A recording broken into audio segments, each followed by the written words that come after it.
Iglesia Cristiana de Honduras, desde su centro de estudios bíblicos en la ciudad de Tegucigalpa, presenta una serie de enseñanzas para sus inquietudes espirituales.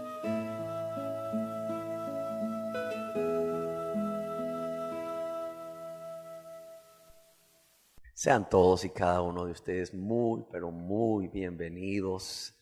Me da mucho gusto poder estar con ustedes. Y bueno, hoy que nos hemos podido reunir, yo quiero felicitar a todas y cada una de las madres que nos acompañan. Y esto lo digo porque hoy se celebra en nuestro país y en el mundo occidental el Día de las Madres. Y es por esta razón que hoy deseo compartir con ustedes la historia de la vida real de una extraordinaria mujer y madre. Y el nombre de esta extraordinaria mujer y madre es María de Nazaret. Muchas personas dicen que los cristianos no respetamos a María, la madre de nuestro Señor y Salvador Jesús, lo cual es completamente falso. Ciertamente no la veneramos, es decir, no le damos culto, un culto que se conoce como mariolatría. Claro está, no creemos en los dogmas acerca de María que no tienen un fundamento bíblico. Yo quiero decirles a ustedes y al mundo que los cristianos verdaderos sí respetamos a María. Es más, tenemos un gran respeto y una admiración, pero una admiración muy grande por María, María de Nazaret, por lo que ella fue. Es más, quiero decirles que considero que ella, María, debería de ser un ejemplo a seguir. Óigalo bien, María debería de ser un ejemplo a seguir para todas las mujeres del mundo. Y quiero dar inicio a esta enseñanza hablando acerca de esta mujer maravillosa y de esta madre maravillosa como es María de Nazaret, haciéndonos la pregunta, ¿quién era bíblicamente María? Hoy quiero yo centrarme en lo que la Biblia nos dice acerca de esta extraordinaria mujer y madre. ¿Quién era María de Nazaret? En la Biblia se nos dice primeramente que era una joven hebrea, era una joven israelita cuyo nombre en hebreo se traduce como Miriam. ¿Quiénes eran sus padres?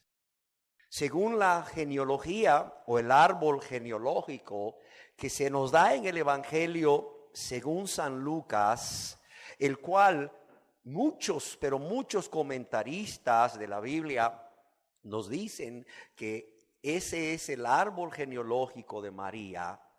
Su padre sería Elí. Y aunque cuando leemos en el Evangelio según San Lucas, para los que les gusta anotar, capítulo 3, verso 23, ahí leemos que dice: Jesús mismo al comenzar su ministerio era como de 30 años, hijo según se creía de José, hijo de Elí. Sin embargo, cuando estudiamos la Biblia, nos damos cuenta que José se dice aquí que era hijo de Elí, pero era un hijo de Elí por haberse casado con María. Era lo que los hebreos conocían como un hijo por matrimonio, ya que por causa de lo que leemos en la Biblia, aparentemente Elí no había tenido hijos varones, sino solamente hijas mujeres. Y esto lo sabemos también porque allá en el Evangelio, según San Mateo, capítulo 1, verso 16, leemos lo siguiente: Jacob engendró a José, esposo de María. Entonces vemos que la genealogía o el árbol genealógico que encontramos en el Santo Evangelio según San Mateo es realmente el de José. Porque vemos que Jacob dice engendró a José con su esposa. Jacob engendró a José, esposo de María. Pero aquí en el Evangelio según San Lucas, capítulo 3, verso 23, vemos que Jacob es hijo de José por matrimonio. De modo que el padre de María, podemos decir con seguridad que el padre de María se llamaba Elí. Ahora bien, ¿quién era su madre? Aunque en la Biblia no encontramos quién era su madre, pero según la tradición sabemos que la madre de María se llamaba Ana. Yo quiero decirles que esta joven hebrea, hija de Elí y de María, era del linaje o la descendencia del rey David. O sea, no era cualquier joven, no era cualquier doncella. Ella tenía una descendencia real. Yo quiero decirles que a través de Elí, su padre, ella descendía ni más ni menos, era descendiente ni más ni menos que del rey David, a través de un hijo de David que se llamó Natán. Pero no solo tenía descendencia real, María también era descendiente del gran sacerdote Aarón. Y era descendiente de Aarón por su parte materna, por su madre. En la Biblia, en la palabra de Dios, leemos en el Evangelio según San Lucas que María tenía una pariente, no sabemos si era prima o era tía. María tenía una pariente que se llamaba Elizabeth. Esta mujer, Elizabeth, una mujer muy piadosa, una mujer muy santa, como se lee también en la palabra de Dios, esta mujer Elizabeth era de las hijas de Aarón. ¿Qué quiere decir esto? Era descendiente del sacerdote Aarón. Y Elizabeth era pariente de María por parte de su madre. De modo que María tenía dentro de su árbol genealógico una descendencia real o una ascendencia real y una ascendencia sacerdotal. Entonces podemos imaginarnos cuál sería el ambiente espiritual en que esta joven doncella, esta virgen, crecería en su hogar allá en esa población remota de Nazaret que pertenecía a Galilea, con su padre Elí y con su madre Ana.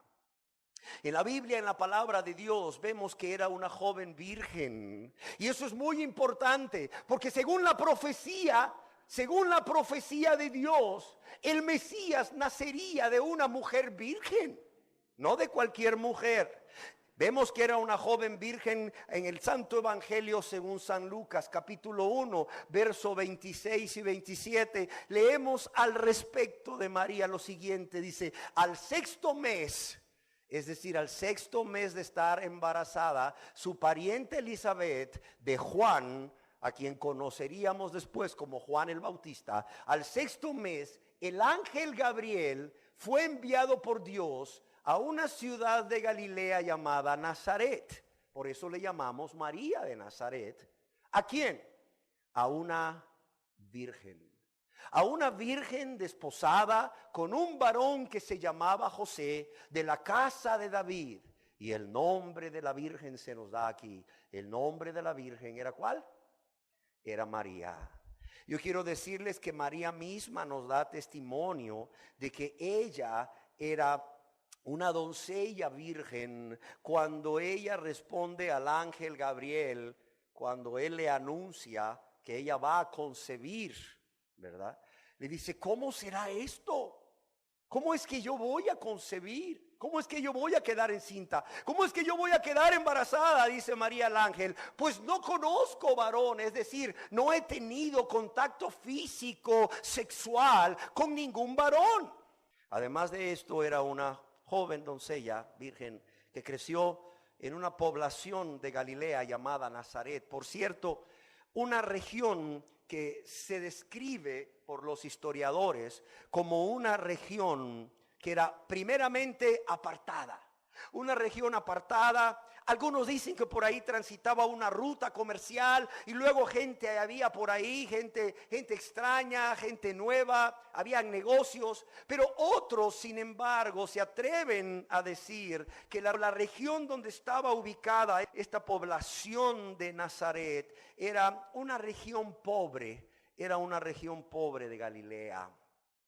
Ahora bien, María, al ser Galilea, yo quiero decirles, ¿verdad?, que era una joven doncella que fácilmente podría ser despreciada por cualquier judío de Jerusalén o de Judea. ¿Por qué? Los habitantes de la región de Galilea, allá al norte de Judea, eran menospreciados. Eran menospreciados por los judíos de Jerusalén y Judea. Pero algo más, yo quiero decirles que aún en la región de Galilea, los habitantes de Nazaret eran menospreciados por el resto de los habitantes de Galilea. Yo no sé si ustedes recuerdan en la Biblia cuando Felipe vino a un joven que se llamaba Natanael, un israelita en quien no había engaño, y le dijo: hemos encontrado al Mesías, y ese Mesías es Jesús de Nazaret. ¿Quién se acuerda qué respondió Natanael a este hombre llamado Felipe? ¿Saben quién le respondió? Oye, le dice: ¿de Nazaret? ¿De Nazaret puede salir algo bueno? Así le dijo. ¿Y de dónde creen que era el Natanael Era de Caná. Era de Caná de Galilea. O sea que los habitantes de Galilea no solo eran menospreciados por los judíos de Jerusalén y de Judá o de Judea, sino también eran preciados por los mismos de Galilea. Y vemos que María era de condición humilde en cuanto al aspecto socioeconómico, no solo por ser originaria de esa población, de una región pobre de Galilea, sino porque cuando le vemos con su esposo José, quien era un carpintero, presentando a su hijo Jesús allá en Jerusalén, allá en el templo de Jerusalén, al cumplirse los 40 días de la época de la purificación de María después de haber dado a luz, vemos que José y María ofrecen una ofrenda a Dios que es conocida como la ofrenda de aquellos que son de escasos recursos, de aquellos que son pobres. En el libro de Levítico, en la Biblia, en el Antiguo Testamento, en el libro de Levítico, capítulo 12, versos 6 al 8, lo voy a leer. Dice: cuando los días de la purificación de la mujer fuesen cumplidos, por hijo o por hija, traerá un cordero de un año para holocausto y un palomino o una tórtola para expiación a la puerta del tabernáculo de reunión al sacerdote. Yo quiero que pongamos atención. ¿Qué es lo que debía de traer toda mujer cuando se cumpliesen los días de su purificación, después de haber dado a luz un hijo o una hija, al sacerdote a la puerta del tabernáculo de reunión? Dice: cuando los días de su purificación fueren cumplidos, por hijo o por hija, traerá ¿qué? Un cordero de un año para holocausto y un palomino o una tórtola para expiación. Y él los ofrecerá, es decir, el sacerdote los ofrecerá delante de Jehová y hará expiación por ella, es decir, por la mujer, por la madre, y será limpia del flujo de sangre.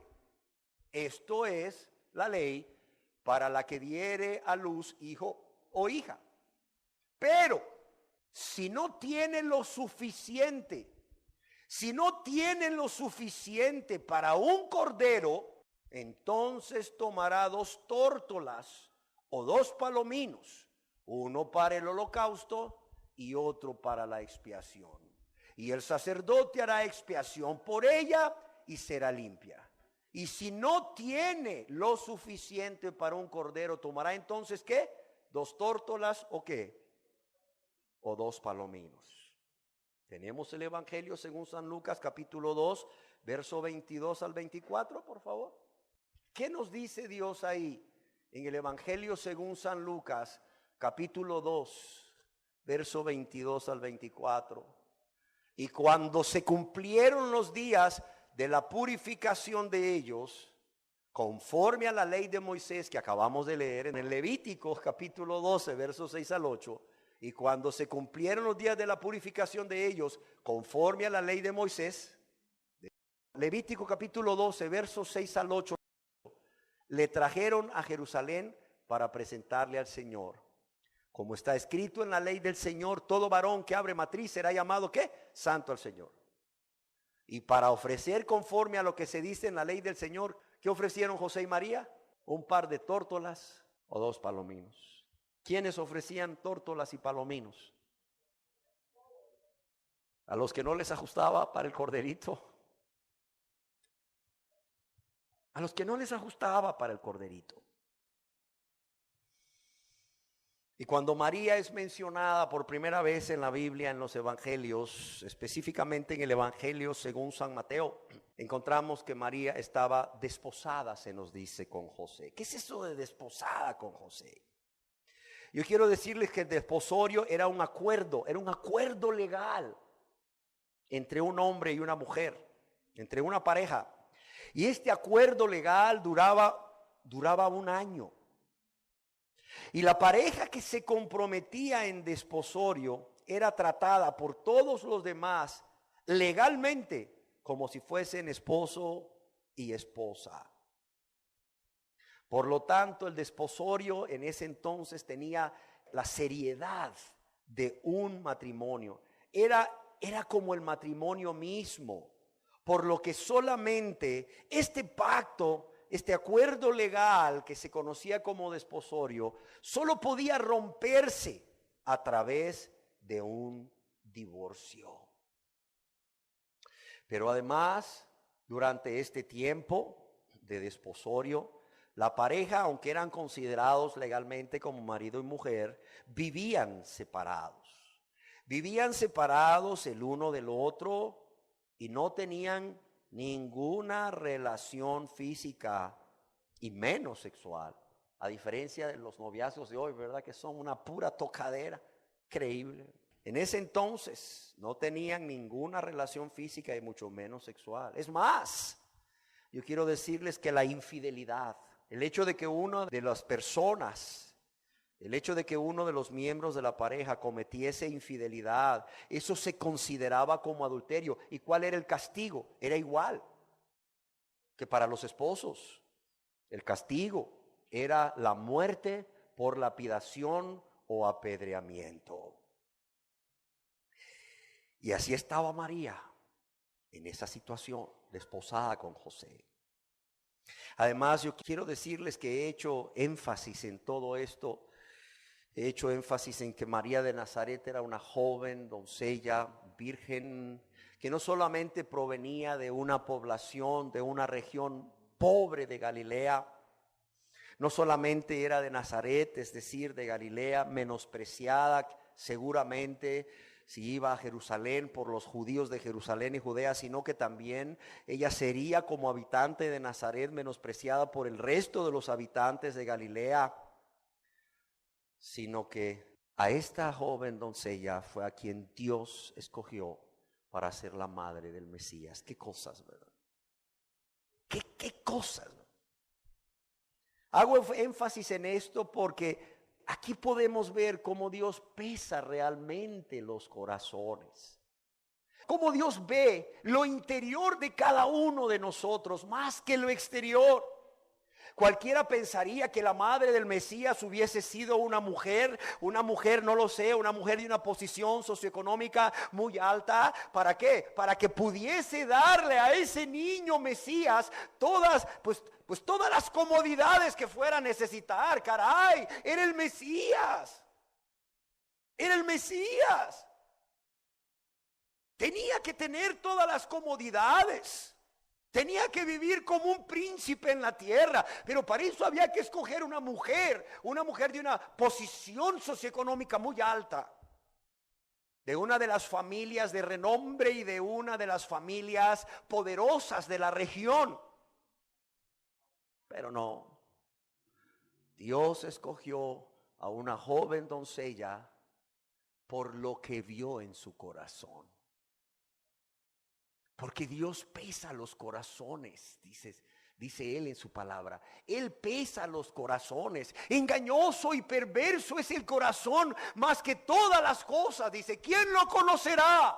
E inmediatamente viene la respuesta: yo, dice el Señor, yo, dice Dios, yo, dice Jehová. Yo soy el que peso las intenciones y los pensamientos del corazón para dar a cada uno conforme a sus hechos.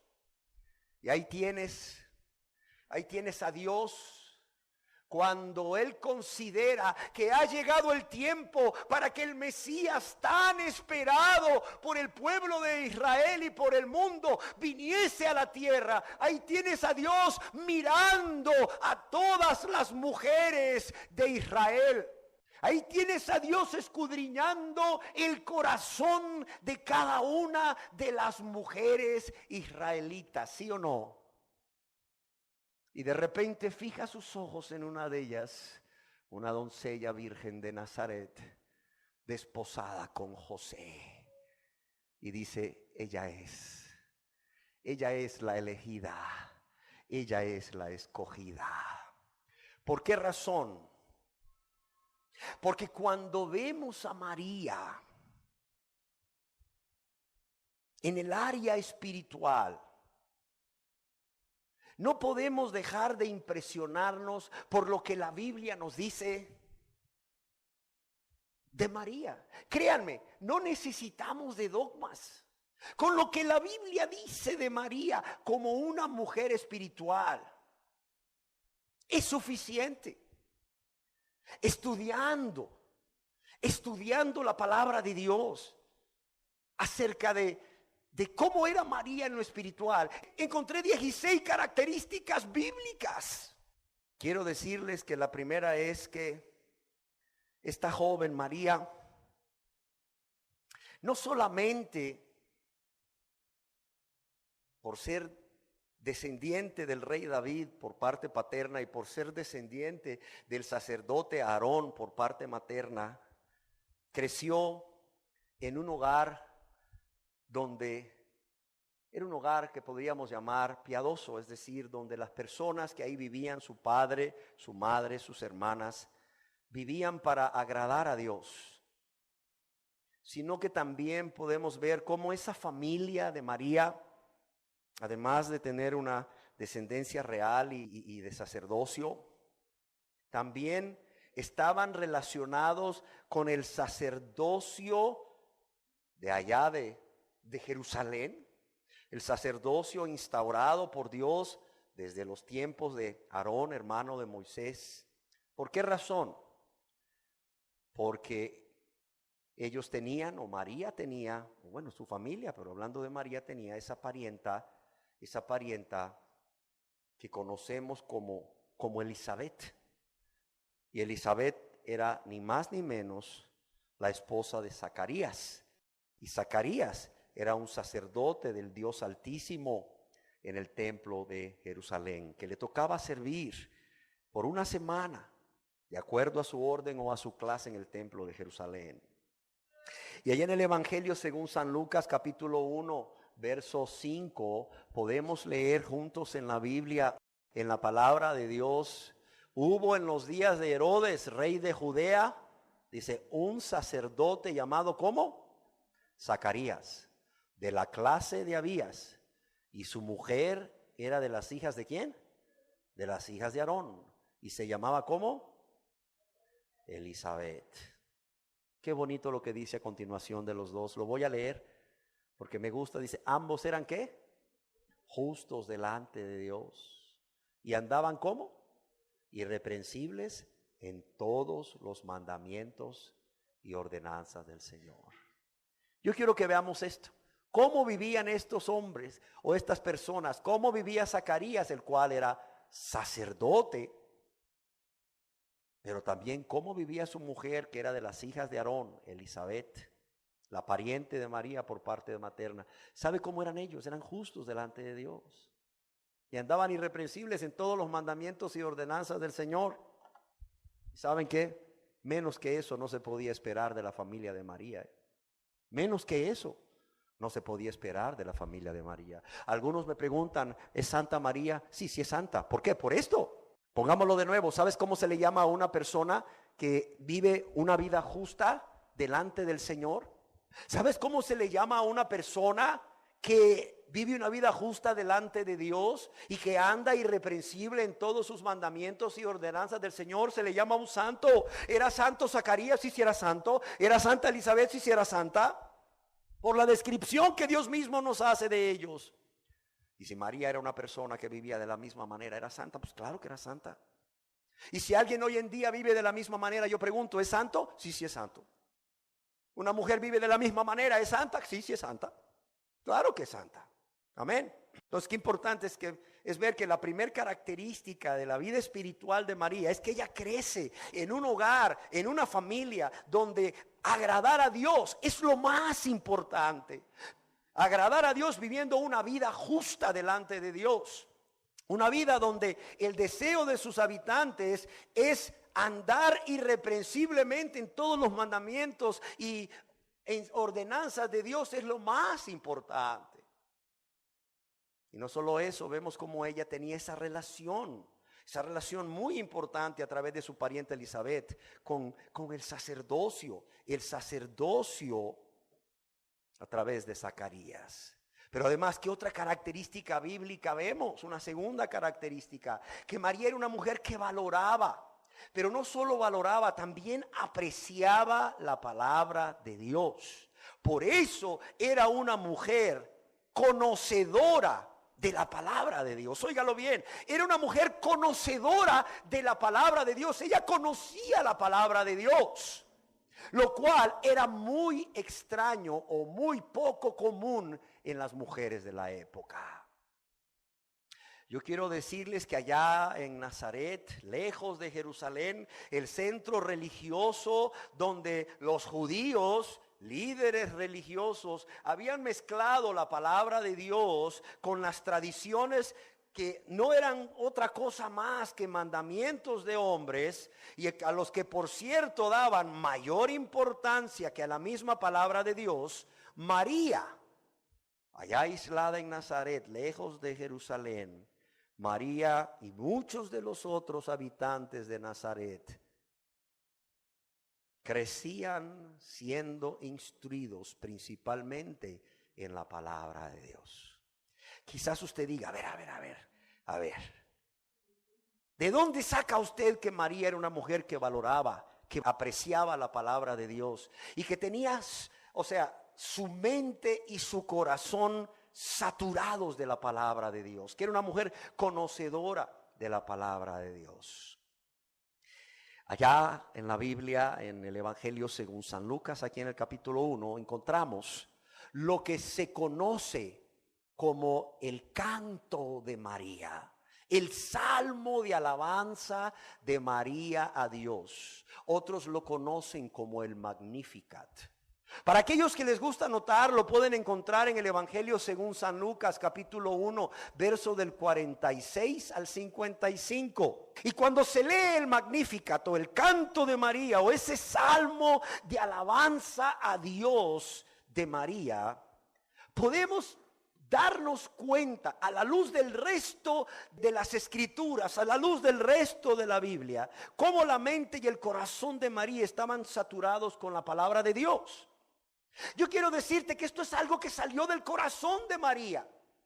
Por decirte algo, entonces dice, María dijo, es algo que sale de su corazón, no es algo preconcebido. Es decir, no es algo que María dijo, a ver, voy a hacer un salmo, como David en el Antiguo Testamento, voy a escribir, ¿verdad? A ver, parienta Elizabeth, présteme una pluma y présteme un papel, ¿verdad? Estaba en la casa de Elizabeth. Y voy a escribir, ¿qué puedo escribir? Vamos a escribir: engrandece mi alma al Señor. Qué bonito, ¿verdad, Elizabeth? ¿Le gusta Elizabeth? Sí, está muy bonito, María. Síguele. No.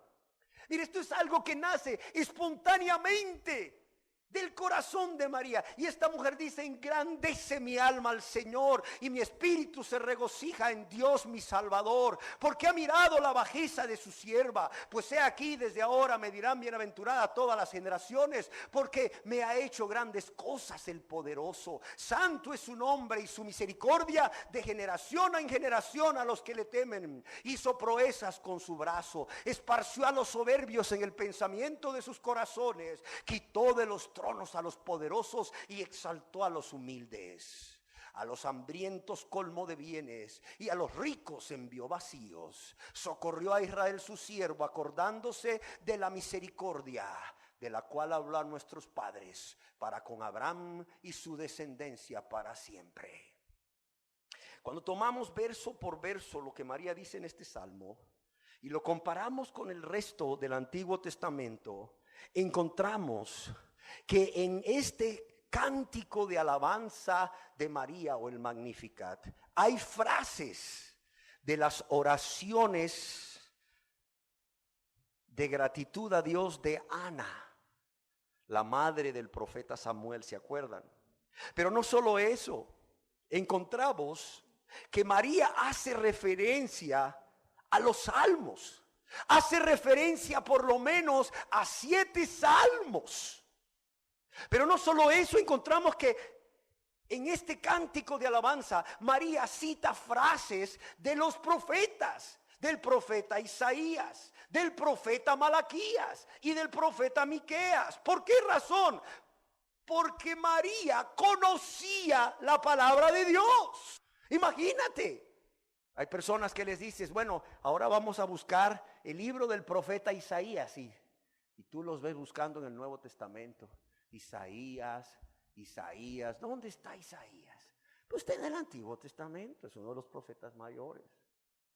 Y les dices, ok, ahora vamos al Evangelio, o vamos a leer, ¿verdad?, la epístola del apóstol Pablo a los Gálatas. Y lo vas buscando en el Antiguo Testamento. Una de las razones por las cuales proyectamos los textos es no solo para que no se distraigan, porque sé que muchos no son muy rápidos en encontrar los libros de la Biblia. ¿Por qué? Porque eso refleja cuánto valoran y cuánto aprecian la palabra de Dios y qué tan conocedores son de la palabra. De modo que inmediatamente al escuchar un libro de la Biblia te vas al Antiguo o al Nuevo Testamento. Dices a Isaías, ya está por tal. Más o menos allá a la mitad del Antiguo Testamento, lo abres. ¿Sí me entienden? ¿Cuánto conocimiento tenemos de la Biblia? ¿Cuánto conocimiento tenemos de la palabra de Dios? A ver, mujeres, ¿cuánto conocimiento tienen ustedes de la Biblia, de la palabra de Dios? Miren a esta joven doncella. Abre su boca para alabar a Dios, para adorar a Dios. Y se le vienen a la mente frases de Ana, la madre de Samuel, frases de los salmos, frases de 3 profetas. Y no solo eso, hace un resumen de los pactos de Dios con el pueblo de Israel. ¿Cómo ven? ¿Sí la conocía la palabra de Dios o no? Claro, ¿por qué? Porque la valoraba, la apreciaba. Esta era María de Nazaret. Crece en un hogar piadoso, donde se vive para agradar a Dios.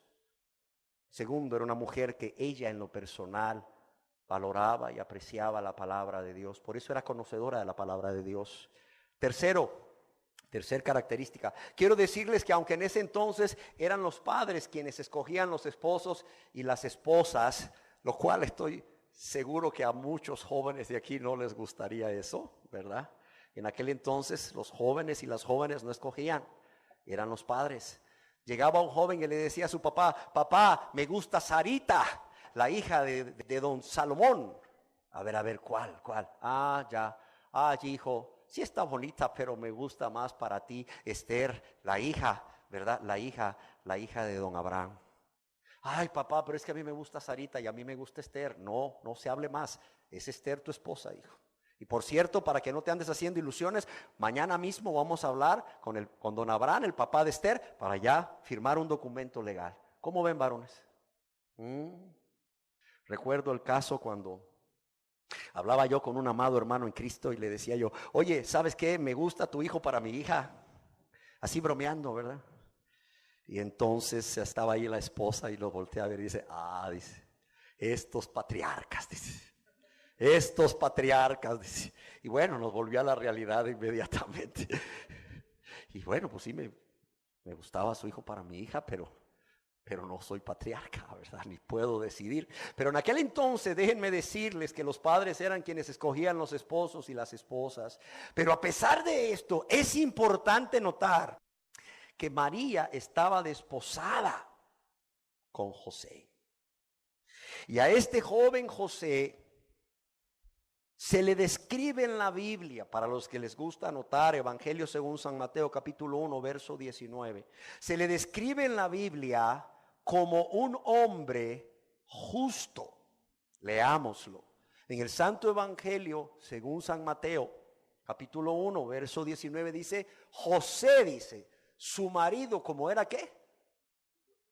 Como era justo. Y yo quiero decirles que la palabra o el calificativo de justo que se aplica aquí para José es un hebraísmo que sugiere que José era un verdadero creyente. Era un verdadero creyente en Dios. Una persona que había sido declarada o que por su testimonio de vida era considerada como una persona recta, pero no solo por las autoridades religiosas, sino también por los habitantes de la población. Era considerada como una persona recta y obediente a la ley de Dios. Y aquí hago un paréntesis, ¿verdad? Qué tristeza da cuando uno ve que muchas jóvenes que dicen ser cristianas, ¿verdad? Evangélicas, pero que no llegan a cristianas, nomás se quedaron como evangélicas. Luego ven a cualquier, ¿verdad? Blanquito, ojos claros ahí medio bonito y luego ya. Primero averiguan el nombre, Pedro, y luego van a Dios y le oran de la siguiente manera: Señor, ¿verdad que es Pedro? ¿Verdad, Señor, que es Pedro? Pedro es el nombre, ¿verdad? Pedro es el hombre con el que me tengo que casar, ¿verdad, Señor? Sí, Señor, gracias. Yo sabía que era Pedro. Así. Y luego se casan con el Pedro y sale un diablo. Sale un diablo. Pero si lo conocí en la iglesia, pastor, me dicen 2 años después aquí en la consejería familiar. ¿Y a dónde conoció ese diablo joven? En la iglesia, pastor. Ay, Dios mío. ¿Qué tal que lo hubiera conocido en un mercado? A lo mejor le hubiera ido mejor. Seguramente le hubiera ido mejor. ¿Quién era el hombre con quien María estaba desposada? Y eso habla mucho. Eso habla mucho. ¿Saben quién era? Un hombre justo. Era carpintero, sí, era carpintero. De un oficio humilde. Pero María no vio el oficio. María no vio el futuro económico. ¿Qué vio María? Lo mismo que vio Dios en ella, el corazón. Y dijo: ay, José, Señor, ¿verdad? ¿Quién va a ser? No sé. ¿A quién va a escoger mi padre y mi madre? No lo sé. Pero que sea un hombre justo. Y escogieron a José, que era, como dice Dios en su palabra, que era justo, que era un hombre justo. Una cuarta característica de María en lo espiritual es que era una mujer seguramente apartada, separada para Dios. ¿Cómo lo sabemos? Porque Dios solamente pudo haber escogido una mujer apartada, separada para Dios, para que fuese la madre de Jesús, nuestro Mesías, el Salvador del mundo. Yo quiero decirles que los israelitas, ellos esperaban con ansias, por decir una palabra, la venida del Mesías, la venida del profeta. Allá en el libro de Deuteronomio capítulo 18 verso 15 encontramos en la Biblia, María lo hubiera encontrado así, mira, ¿sí o no? Encontramos lo siguiente, encontramos lo que dice Dios a través de Moisés acerca de ese Mesías que Él enviaría para salvar a su pueblo Israel. Dice: profeta de en medio de ti, dice. ¿Profeta de quién? De tus hermanos, como yo, te levantará Jehová tu Dios. A él oiréis. Es decir, este profeta, que es el Mesías, vendría de en medio de los israelitas, sería un israelita. Por esa razón, para todas las madres israelitas, cada madre israelita podría ser la madre del Mesías, ¿sí o no? Sí. Y para aquella madre israelita que fuese escogida por Dios, para que fuese la madre del Mesías, yo estoy seguro que sería un honor ser la madre del Mesías. ¿Qué dicen las mujeres aquí? Imaginémonos, queridas madres aquí presentes, que tú hubieses sido la mujer escogida por Dios para ser la madre del Mesías, del Salvador del mundo.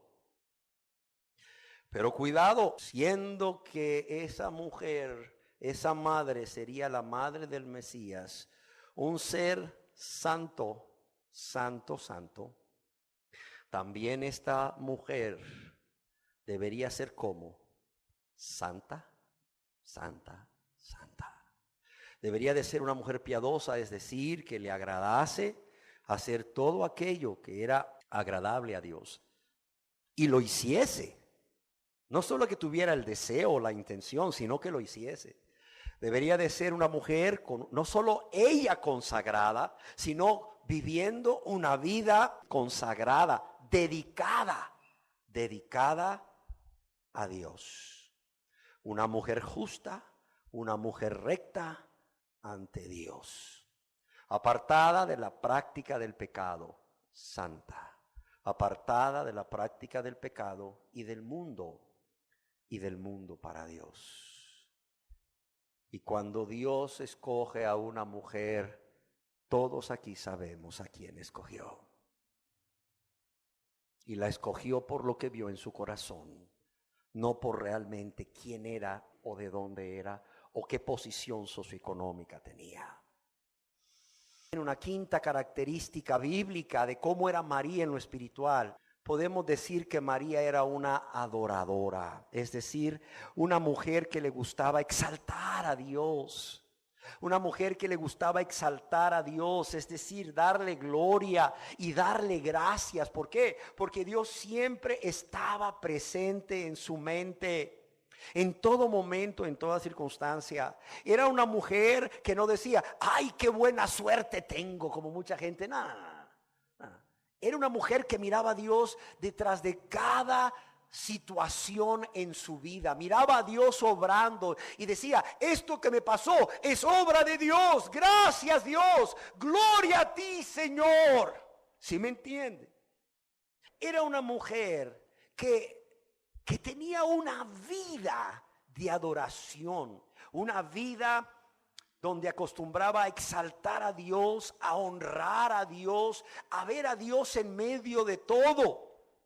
Y eso lo sabemos porque en el mismo cántico de María o Magnificat que leímos anteriormente, podemos ver cómo esto es un salmo. Y es un salmo de alabanza y de adoración en el Nuevo Testamento que es igual a los salmos de alabanza y adoración a Dios del Antiguo Testamento. Sí, así es.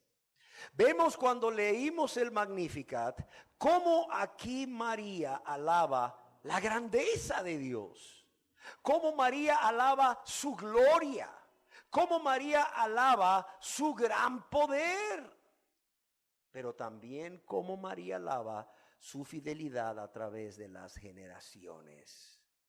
Era una mujer que no solamente creía en la existencia de Dios, sino que conocía a Dios y por eso lo alababa, por eso lo alababa, por eso lo adoraba. Sabía cómo era Dios, sabía cuáles eran los atributos de Dios.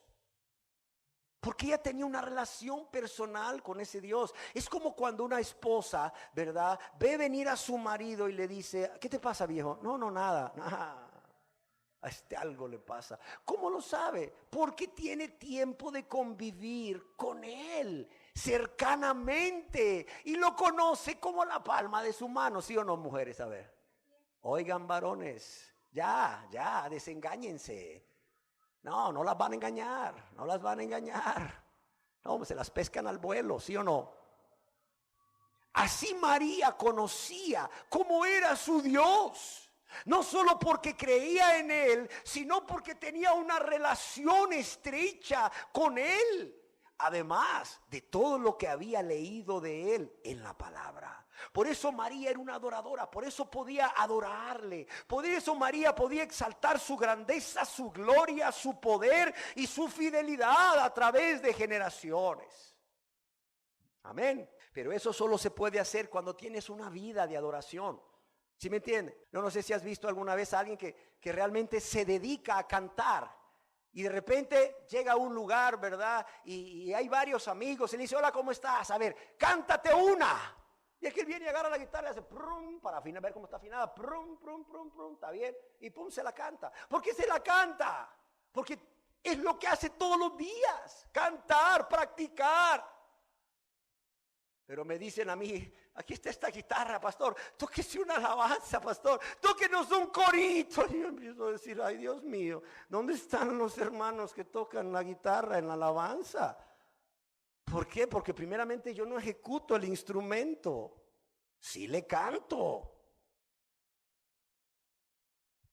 pero no ejecuto el instrumento. ¿Por qué María podía ser esa adoradora nata? Podía adorar a Dios de forma natural. ¿Saben por qué? Porque María lo hacía todos los días. Era su forma de ser. Lo hacía todos los días. Por eso cuando ella se encuentra en la casa de su parienta Elizabeth y escucha ciertas palabras de su parienta Elizabeth con respecto a ella y con respecto al hijo que lleva en su vientre, esta mujer puede alabar a Dios de esa manera, adorarlo, porque era una adoradora natural. Pero no solo eso, otra característica de María, una sexta, podía ser su entrega o consagración a Dios. ¿Cuántas mujeres dicen yo creo en Dios? Yo soy hija de Dios. Es más, ¿cuántas mujeres pueden decir yo sirvo a Dios? Pero no están dispuestas a decirle como María, hágase conmigo según tu palabra. Óigalo bien. No están dispuestas a decirle a Dios, Señor, que se haga en mi vida como tú quieras. ¿Por qué? Porque aún no han muerto a ellas mismas, porque aún viven para hacer su voluntad. Y cuando Dios viene y les dice, mira, mujer, lo que yo quiero para ti es esto, dicen, no, señora, no. Lo que quiero para ti es que perdones. Ay, Señor, es que tú no sabes lo que a mí me hicieron. ¿Cómo? ¿O ya dejó Dios de ser omnisciente, que todo lo sabe? ¿Que no estaba el Dios omnipresente o que está en todo lugar ahí cuando te hicieron eso? Claro que estaba. Él lo sabe, Él sabe lo que te hicieron porque Él es omnisciente, todo lo sabe y omnipresente, estaba ahí. Pero le dices, Señor, ¿cómo me pides que perdone? Si me hirieron. Bueno, dice Dios, mi voluntad es que perdones. Ay, Señor, pero eso que me pides, no, Señor, pídeme otra cosa, vaya, pídeme otra cosa. ¿Sabes qué hubiera dicho María? Señor, hágase conmigo según tu palabra. ¿Qué quieres que haga? Que perdone, perdono. Que soporte, soporte. Que sirva, sirvo. ¿Sí me entienden? Que me niegue a mí misma, me niego a mí misma. Que tome tu cruz, tomo mi cruz. De hecho, yo pregunto, ¿qué no se negó María a sí misma? Y estuvo dispuesta a tomar la cruz por causa de lo que Dios estaba haciendo en su vida. Al quedar embarazada por obra del Espíritu Santo, sin estar casada con José. Oigan, cuando María recibe la noticia del ángel de que ella va a dar a luz un hijo, porque está embarazada, porque el Espíritu Santo va a venir y se va a posar sobre de ella y va a concebir por obra del Espíritu Santo un niño sin estar casada con José. Eso era grave, era lo peor que le podía pasar a una joven en esa época. No solo era vergonzoso salir embarazada sin estar casada, era un delito, por así decirlo, ya lo vimos, de pena de muerte. La mataban, la sacaban de su casa, el novio los parientes del novio y los amigos del novio y aún los parientes de ella, de la novia. Se sentían tan deshonrados los parientes de la muchacha que entre todos la agarraban, la llevaban afuera del pueblo, agarraban piedras y le empezaban a apedrear, la mataban. Quizás para ti hoy en día, si un ángel se te aparece y te dice vas a ser la madre del Mesías, tú dirías pues está bien, qué bueno, pero en aquel entonces no, espérame, era algo sumamente grave. Y a pesar de que María sabe cuáles son las consecuencias de lo que Dios le está diciendo que va a suceder en su vida a través del ángel, María, a pesar de que sabe lo que va a suceder en su vida, ¿qué le dice María a Dios? Hágase conmigo según tu palabra. No solo la vergüenza, la muerte. Y aún María dice, hágase conmigo según tu palabra. No, Dios no le estaba diciendo, María perdona, María soporta, María sirve. No estaba diciéndole eso.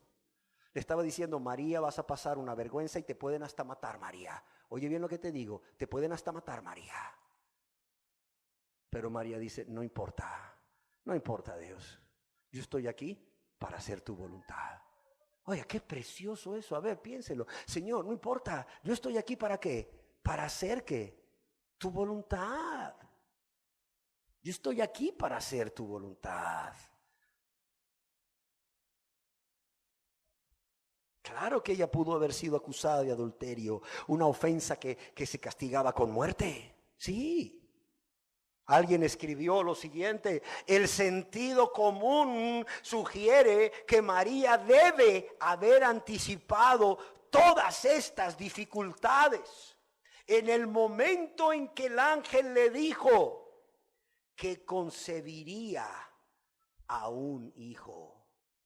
Sin embargo, María, conociendo el costo, pero pesando esto, las consecuencias, contra el inmenso privilegio de llegar a ser la madre de Cristo, María se rindió a sí misma incondicionalmente a Dios.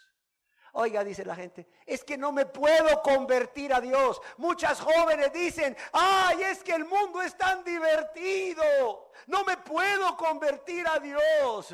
¿Sabes qué le dijeron a María? Vas a concebir un niño sin estar casada y por esto te pueden apedrear si José te acusa de infidelidad. Y aquella joven, aún conociendo el costo, se rindió a sí misma incondicionalmente a Dios. Y así vemos cómo María se sometió de inmediato. No dijo, ¿sabes qué, ángel? Lo voy a pensar. ¿Sabes qué? Lo voy a ir a platicar con José a ver qué dice. ¿Sabes qué? Lo voy a platicar con mi papá o con mi mamá. No. María se sometió de inmediato. Se sometió de inmediato de manera consciente y voluntariamente a la voluntad de Dios, sin ninguna duda, diciendo, ¿sabes qué? He aquí la sierva del Señor. He aquí la sierva del Señor. Hágase conmigo conforme a ¿qué? Conforme a tu palabra. Mujeres, ¿han dicho ustedes como María Dios, he aquí la sierva del Señor? La sierva, la esclava, la que ya no vive para hacer su voluntad, sino para hacer la voluntad de Dios, como esposa, como madre, como hija, como nuera, como cuñada, como vecina, ¿verdad? Como compañera de trabajo allá donde está laborando. Mujer, ¿has dicho eso? He aquí la sierva del Señor, la que ha rendido su voluntad, la que ha rendido su libre albedrío a Dios y ya no vive para hacer su voluntad, lo que ella quiere, lo que yo quiero, sino lo que tú Lo que tú quieras, Señor. Ciertamente María lo hizo. María lo hizo. Y no solo lo hizo una vez, vivió así. ¿Por qué crees que está en el cielo? Por esto. ¿Por qué crees que es santa? Por esto. Amén. Otra de las características espirituales de María, podría ser la séptima, es su humildad. Pero no desde el aspecto socioeconómico, sino su humildad como una virtud o una cualidad. ¿Y cómo podemos saber que era una mujer humilde? Porque cuando esta mujer exalta a Dios a través de ese cántico, de ese salmo de alabanza y de adoración como es el Magnificat, ¿qué dice María? ¿Cómo comienza ella ese canto? Dice, engrandece mi alma al Señor. Engrandece mi alma al Señor. Parafraseándolo podría ser, Dios, grande eres, pequeña soy. Alabanzas a ti te doy. Grande eres, Dios. Y yo, pequeñita, por eso te alabo. Engrandece mi alma al Señor. ¿Y qué más dice? Dice, porque ha mirado la bajeza de su sierva. La condición humilde, la más baja, la más humilde de todas las mujeres. Ha mirado la bajeza de su sierva. Eso es humildad. Hoy en día, ¿verdad? La madre del presidente quizás diga, ¿usted es la madre del presidente? Claro, la madre del presidente. La madre del rey fulanos. La madre del rey Felipe de España. Yo soy. No, hombre, ¿sabes qué dijo la madre del Mesías? Engrandece mi alma al Señor porque ha mirado la bajeza de su sierva. ¿Cómo ven? Octava característica de esta mujer en lo espiritual. Fue una mujer temerosa de Dios. ¿Cómo sabemos que fue una mujer temerosa de Dios? Yo aquí hoy no quiero inventarme nada. Quiero que todo salga de la Biblia. Les voy a leer ahí en el Evangelio según San Lucas, capítulo 1, verso 49 y 50. En este canto de María, el Magnificat, dice, porque me ha hecho grandes cosas el poderoso. Santo es su nombre. Y su misericordia es ¿de qué? De generación en generación a los que le temen. ¿Qué está diciendo María aquí? Dice primero, me ha hecho ¿quién? Dios. Dios me ha hecho grandes cosas. ¿Por qué? Porque su misericordia es de generación en generación. ¿A quién? A los que le temen. Vemos que María era una mujer temerosa de Dios y aquí mismo ella da testimonio de esta verdad, porque el hecho de que la misericordia de Dios es de generación en generación a los que le temen, estaba siendo una realidad en su vida. ¿Por qué? Porque ella misma se consideraba una mujer temerosa de Dios. Y por ser temerosa de Dios, había recibido la misericordia de Dios. Una novena característica en lo espiritual de María es que era una mujer muy espiritual, al punto de ser la muy favorecida. ¿Qué quiere decir la muy favorecida? Es decir, llena de la gracia. María fue muy favorecida ¿por quién? Por Dios, por cuanto fue escogida por Dios para recibir la bendición por sobre todas las demás mujeres en Israel de ser la madre de Jesús, verdadero hombre. Pero también esta palabra muy favorecida, que literalmente se traduce como llena de la gracia de Dios. Yo quiero decirles que es un término empleado en la Biblia para referirse a las personas que son verdaderamente cristianas. Personas que han sido aceptadas por Dios. después de que se han arrepentido y han confiado en Jesús como su único y suficiente Salvador. Luego me dice mucha gente a mí: pastor, es que yo soy cristiano. Ah, qué bueno. ¿Y usted por qué es cristiano? Porque yo acepté a Dios, acepté a Cristo. Y yo pienso de inmediato: ¿y Cristo los habrá aceptado a ellos? ¿O los declarará aceptos? ¿O los declarará aprobados? Una cosa es que la persona diga: Señor, yo te recibo, yo te acepto. Y otra cosa es que Dios diga: yo también te acepto. Eres un acepto para mí. Eres un aprobado por mí. No sé si me explico. Ojo, no sé si me explico. Muchos de los que dicen Señor te acepto, cuando se van a sus casas, empiezan a vivir vidas de tal manera que eso manifiesta que nunca han sido aceptados por Dios o declarados aprobados por Dios. Por ejemplo, para los que les gusta anotar, allá en la epístola del apóstol San Pablo a los Efesios, capítulo 1, verso 6, esta palabra gracia, de la cual María era llena, se traduce como aceptos o aceptados por Dios o aprobados por Dios. De modo que cuando se nos dice que María es la muy favorecida, literalmente la llena de la gracia quiere decir aceptada por Dios. Dios la vio su corazón, lo vio puro, lo vio limpio, vio una mujer justa, recta, temerosa de Dios, que amaba a Dios, obediente a Dios, rendida a Dios. Y Dios dijo: esta está aprobada, esta está aprobada.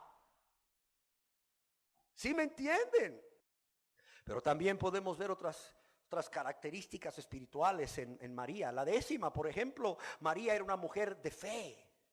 Era una mujer no solo que creía en Dios y conocía a Dios porque tenía una relación íntima con Él, una relación personal. No solo era una adoradora, sino que también era una mujer que era una mujer de fe en Dios. Es decir, tenía confianza en Dios y su palabra.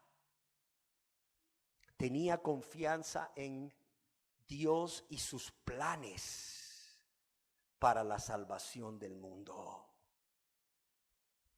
No en vano, allá en el libro o en el Evangelio según San Lucas, la parienta Elizabeth le dice a María: y bienaventurada la que creyó.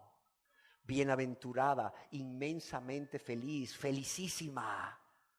¿La qué? La que creyó. La que creyó en Dios. La que le creyó a Dios que Él cumpliría sus planes divinos con respecto a la salvación del mundo a través de que el Mesías naciera de María. Yo quiero decirles que la fe de María fue una fe extraordinaria y su fe es un ejemplo extraordinario del tipo de fe o confianza en Dios que Jesús mismo exaltó cuando Él llevó a cabo su ministerio aquí en la tierra. Pero yo quiero decirles algo que estoy obligado a decirles como 11ª característica. María reconocía que ella tenía necesidad de un Salvador. Óigalo bien, como ustedes y como yo, María tenía también necesidad de un Salvador. Aquí mismo en el Evangelio según San Lucas, verso 46 y 47, como parte de ese canto de María o Magnificat, yo quiero que nos detengamos a meditar por un momento las palabras de la misma María. Dice: entonces María dijo.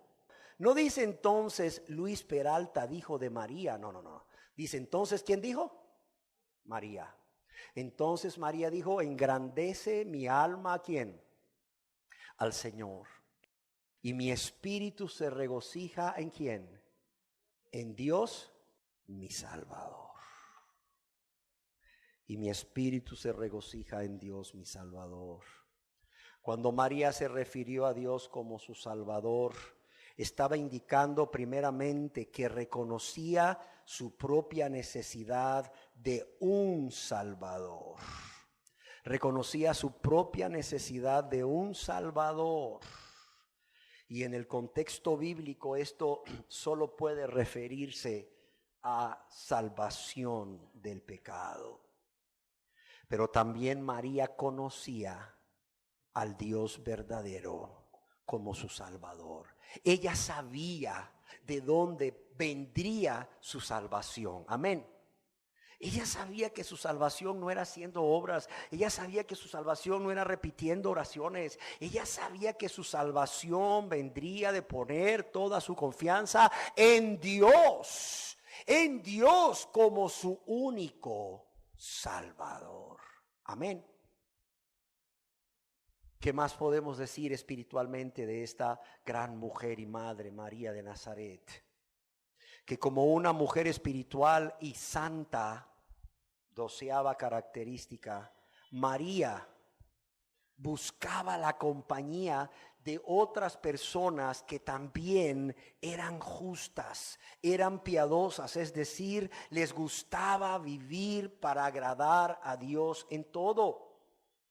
Y así vemos como en el Santo Evangelio según San Lucas, capítulo 1, verso 39 y 40, ahí vemos a María, después de que el ángel le anuncia lo que va a suceder en su vida. Dice, en aquellos días, levantándose María, fue deprisa a la montaña, a una ciudad de Judá, y entró en casa de ¿quién? De Zacarías. ¿Y saludó a quién? A Elizabeth. Por cierto, ¿qué leímos acerca de Zacarías y de Elizabeth? Que ambos eran justos, ¿sí o no? Ambos eran justos delante de Dios. ¿Y cómo vivían? Irreprensibles en todos los mandamientos y ordenanzas del Señor. ¿A quién busca María para compartirle o para compartir con estas personas lo que está sucediendo en su vida? ¿Sabes a quién busca? No a su compañerita ahí, ¿verdad? Joven, que es su mejor amiga. Oye, ¿sabes qué fue lo que me pasó? No vas a creer que un ángel se me apareció. No.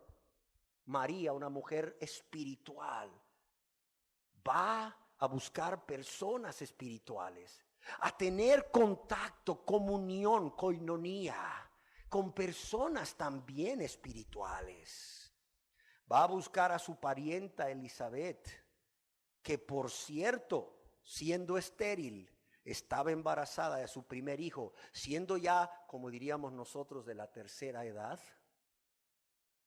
Y estaba embarazada, al igual que María, por un acto sobrenatural. Y su embarazo había sido fruto de ¿qué? O había sido anunciado más bien. Había sido anunciado por un ángel. Y digo un acto sobrenatural porque imagínate una mujer estéril ya mayor.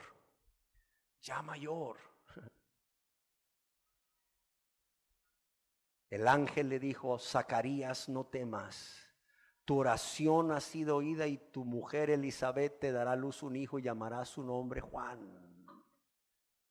Y llamarás su nombre Juan. Una mujer mayor, una mujer estéril, pudo quedar embarazada. Y su embarazo fue anunciado igual por un ángel a Zacarías. ¿Qué más quiero decirles? Característica número 13. Vean cuántas cosas podemos encontrar en la Biblia. Esta mujer maravillosa y madre maravillosa que es María. Vemos que ella, siendo una mujer tan espiritual como era, como se ha descrito, acompaña a su esposo desde Nazaret, donde estaba, hasta Jerusalén.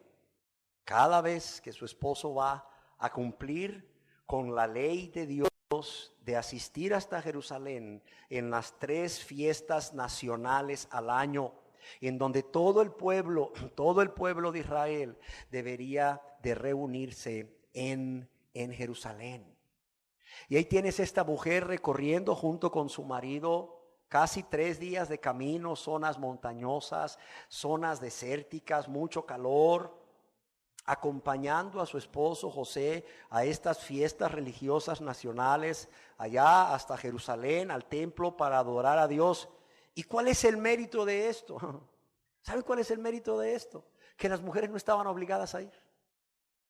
No estaban obligadas a recorrer esos 3 días de camino por zonas montañosas y desérticas. No estaban obligadas a hacerlo. A los que les gusta anotar, allá en el libro de Éxodo capítulo 23, verso 17, leemos: 3 veces al año se presentará todo varón delante de Jehová el Señor. 3 veces al año, las 3 fiestas nacionales. Se presentará ¿quién?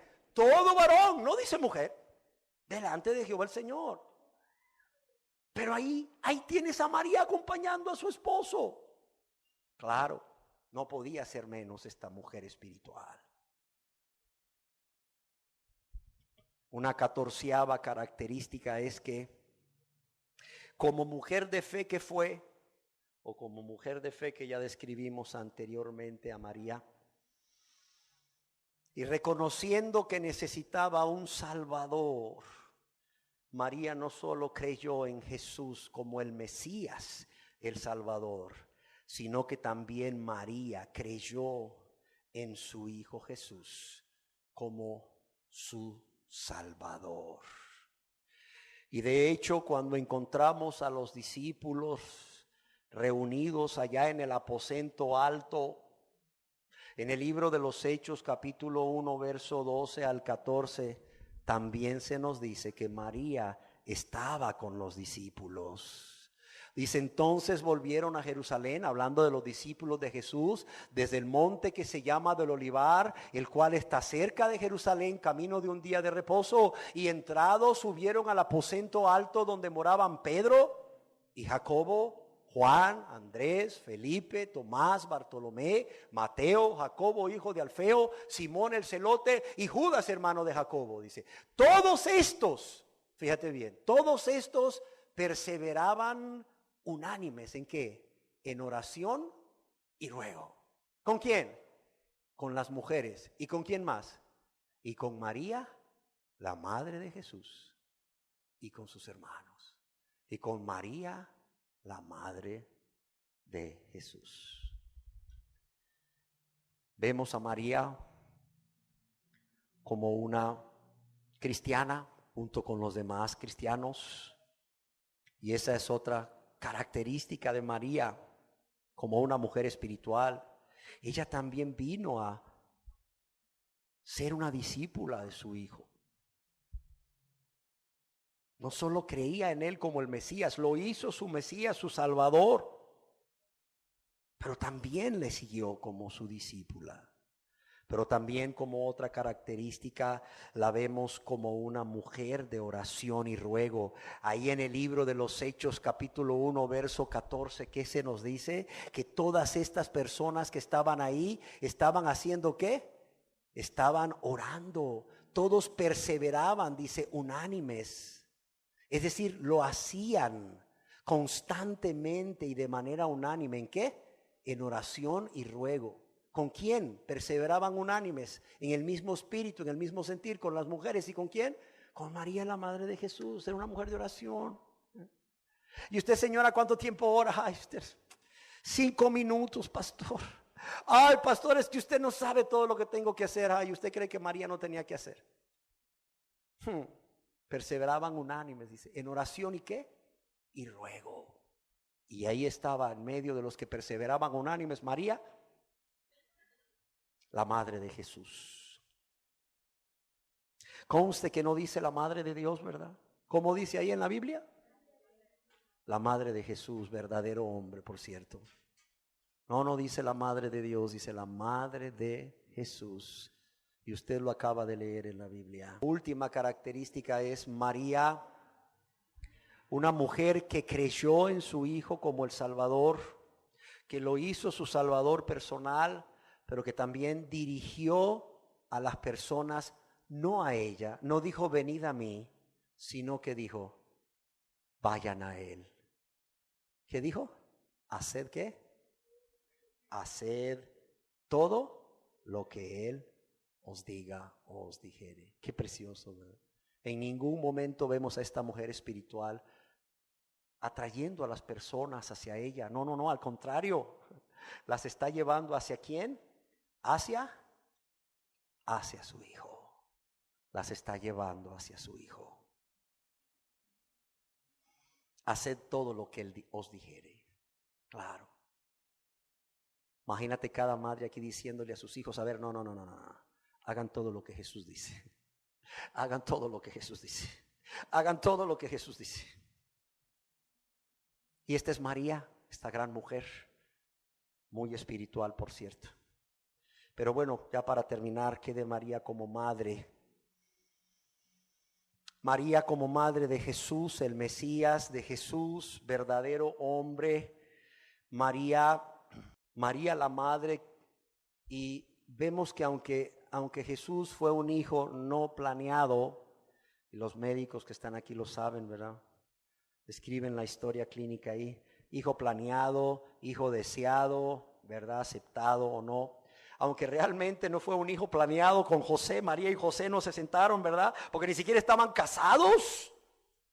Aunque no fue un hijo planeado, pero podemos ver que Jesús desde el inicio fue un hijo deseado, claro, y aceptado por su madre, aún a pesar de las consecuencias de su embarazo fuera de matrimonio. Como madre podemos admirar de María que desde el primer momento que ella sabe que ha concebido del Espíritu Santo, Jesús, su hijo, es un hijo deseado y aceptado. Pero no solo eso,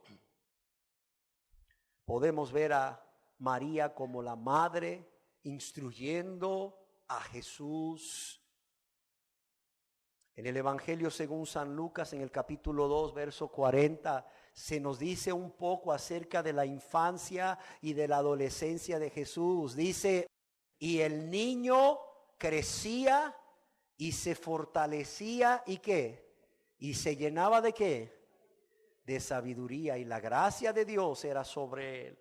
El niño crecía, ¿verdad? Y se llenaba ¿de qué? De sabiduría. ¿Y quién creen ustedes que lo instruía? ¿Un ángel bajado del cielo? No, su madre.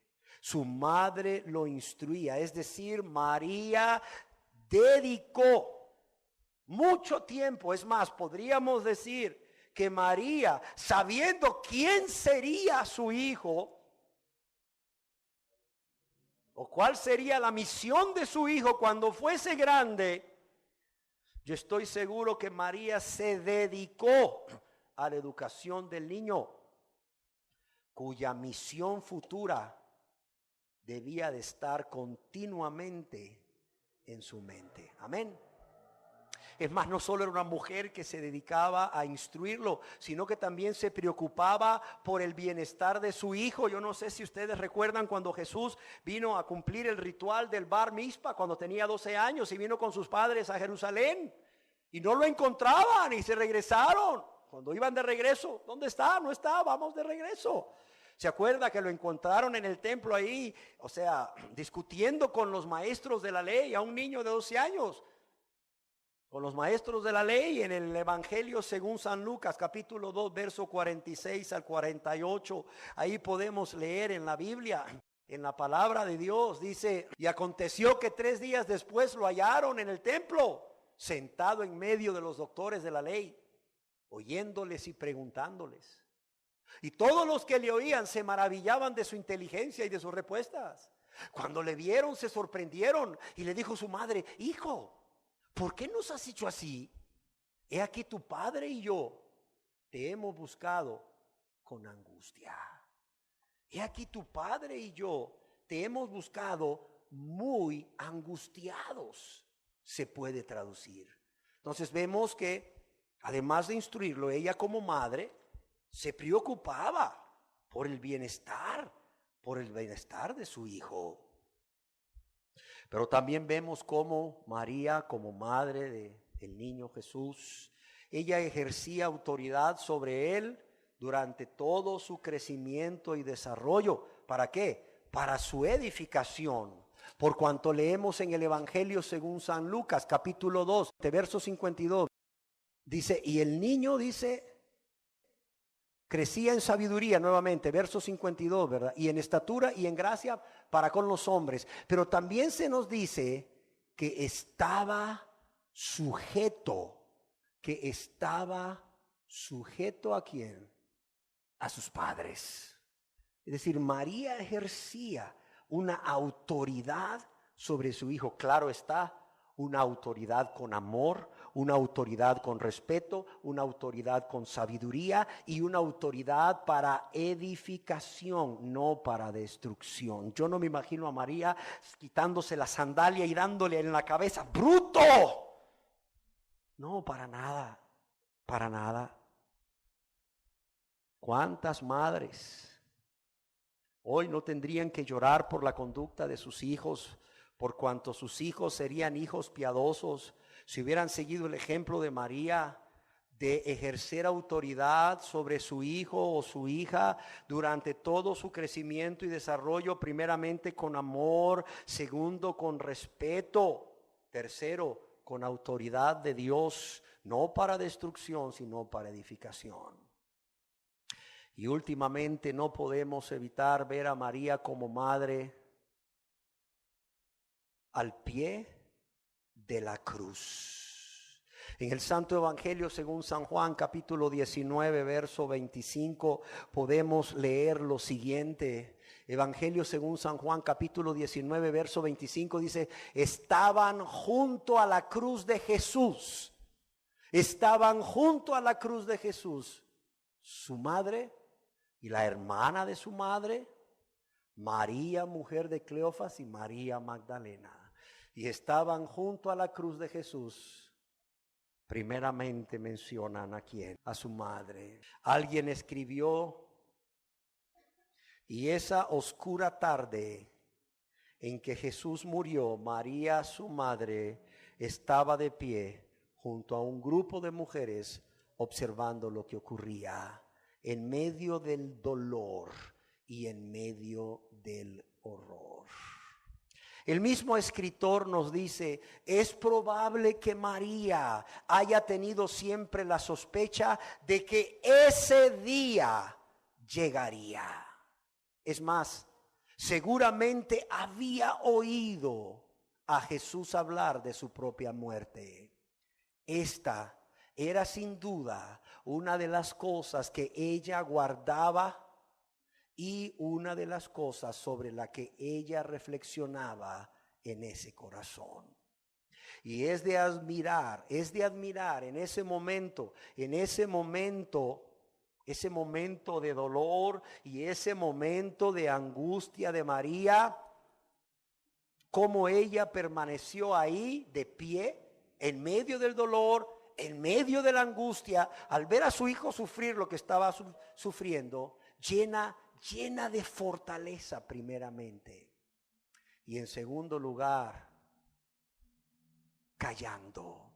Quizás callaba porque oraba a Dios. Porque oraba a Dios por fortaleza. Porque oraba a Dios por sabiduría para cómo comportarse en ese momento en que miraba a su hijo sufrir tanto. Y todo por amor a nosotros, por amor a usted y por amor a mí. Y este escritor dice, cuando muchas madres quizás hubiesen huido en medio del horror, cuando muchas madres quizás habrían gritado o se habrían retorcido en medio del pánico o simplemente se hubieran desmayado ante esa agonía abrumadora, María era evidentemente una mujer digna y de valor. Ella comprendía que su presencia al lado de Jesús era el único tipo de apoyo que ella podía darle en esa hora de dolor tan grande. Y pienso yo que María en ese momento pensó al pie de la cruz, viendo cómo Jesús era atormentado, pero quizás también como un soldado romano le atravesaba el corazón con una lanza.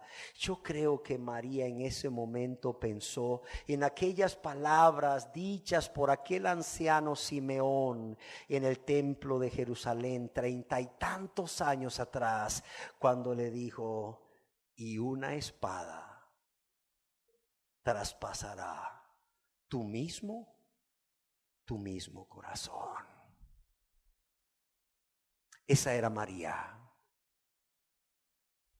como madre, como una madre digna de admirar por todas las mujeres madres del mundo. Llama la atención que José no se menciona en la Biblia en estas circunstancias de dolor ante la muerte de Jesús. Muchos comentaristas aseguran que José ya había muerto y que para este entonces María era viuda. Y según la tradición, porque no hay fundamento bíblico, pero según la tradición, María murió en el año 54 después de Cristo. Y en el valle de Cedrón está lo que muchos afirman ser su tumba. Y para finalizar, yo quisiera decirles que de esta forma y de acuerdo a la Biblia, vemos a María de Nazaret, la madre de nuestro Señor y Salvador Jesús, como una mujer maravillosa, una mujer extraordinaria desde el punto de vista espiritual y como madre, al punto que para mí es una mujer digna de imitar por todas las mujeres. Una mujer santa, una mujer humilde que hoy está en la gloria. Pero si estuviera con nosotros, yo creo que quizás María en su humildad seguramente rechazaría muchas de las cosas que se dicen de ella o que están escritas acerca de ella. Pero también creo que si ella estuviera hoy aquí parada a mi lado, nos diría para terminar una sola cosa. ¿Y cuál creen que sería? Haced todo lo que mi amado Hijo diga, o haced todo lo que mi amado Hijo les diga que hagan. Amén. Demos gracias a Dios. Señor, te damos gracias porque nos has dejado en tu palabra testimonios de mujeres piadosas, mujeres virtuosas, y entre ellas a María de Nazaret, como un ejemplo de piedad, como un ejemplo de santidad, como una mujer que debe de ser ejemplo a todas las mujeres y a todas las madres en lo espiritual y como madre. Padre, yo quiero pedirte que estas palabras sean recibidas en el corazón de todos hoy aquí, pero en especial de las mujeres, de todas las mujeres y de todas las madres, para que puedan guardar, puedan atesorar estas palabras en su corazón y puedan meditar cómo sí es posible vivir vidas entregadas a Dios. Sí es posible vivir vidas consagradas, entregadas a Dios, vidas piadosas, vidas en donde nuestro mayor deleite, nuestro mayor gozo sea agradar a Dios por sobre todas las personas y aún por sobre nosotros mismos. Hacer la voluntad de Dios aún por sobre la voluntad de otras personas y aún por sobre nuestra voluntad. Padre, para que este testimonio que hoy han escuchado les sirva para motivarles, para impulsarles a ser como María y a convertirse a Dios como María. Padre, yo te lo ruego en el nombre precioso de Jesús. Amén. Esperamos que este mensaje haya sido de bendición para usted. Si usted tiene una necesidad personal de consejería o de oración, por favor llámenos a los teléfonos 2221-1891, 9538-3555 y 3366-9902. De nuevo, llámenos a los teléfonos 2221-1891, 9538-3555 y 3366-9902, de lunes a viernes de 10 de la mañana a 5 de la tarde. Estamos para servirle. Que el Señor le bendiga.